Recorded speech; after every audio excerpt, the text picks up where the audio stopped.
badan aan ka hadlay arrintan anna kala taliyay shacbiga Soomaaliyeed dhibaatooyinka dagaalka iyo fidnada iyo waxaan jira haddana waxay la tahay lagama maarmaan inay tahay inaan mar kasta aan ka daalin aan ku noqdo waxaan u jeedinayaa shacbiga Soomaaliyeed inay gartaan isdilkaan oo faa'iido u keenayo inuu soo jirin tan labaad oo ka sii xun waxa weeye haddana boobkii bilaqaysiga jidaysiga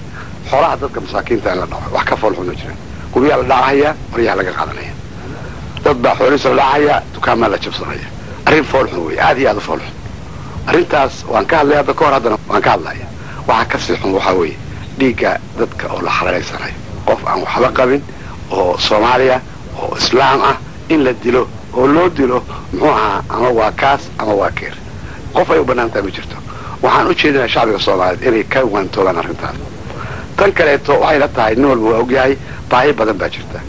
baahidan hadda ka hor baaran jiray biyo sacbada looga dhigay haddaynan u jeesanin intaan xabadda isku jeedno inaan dalkeena wax ka soo saarno oo ogtiin laga soo saari karo beeraha laga soo saari karo badda laga soo saari karo xoolaha laga soo saari karo haddaynan xagga u jeesan ee aynu inagu isku jeedno waxa iman doonta ayaanu la isquno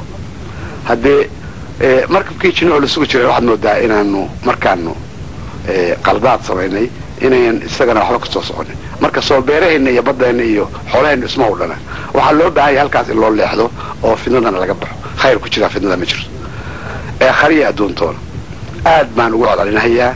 aniga oo runtii ka urxun in hadda ka hor 100 goor inta ka hadlay haddana aad moodo inaan cudurka jira usin haddana waan ku xajinaya waan ku codalinayaa inay u dhaqaaqaan inay beerahooda fashaan badooda ka kalluunsadaan xoolahooda dhaqdaan dhibaatada tan ka baxaan ee dagaalka xabadana ay joojiyaan baan aad iyo aad ugu adkeynaya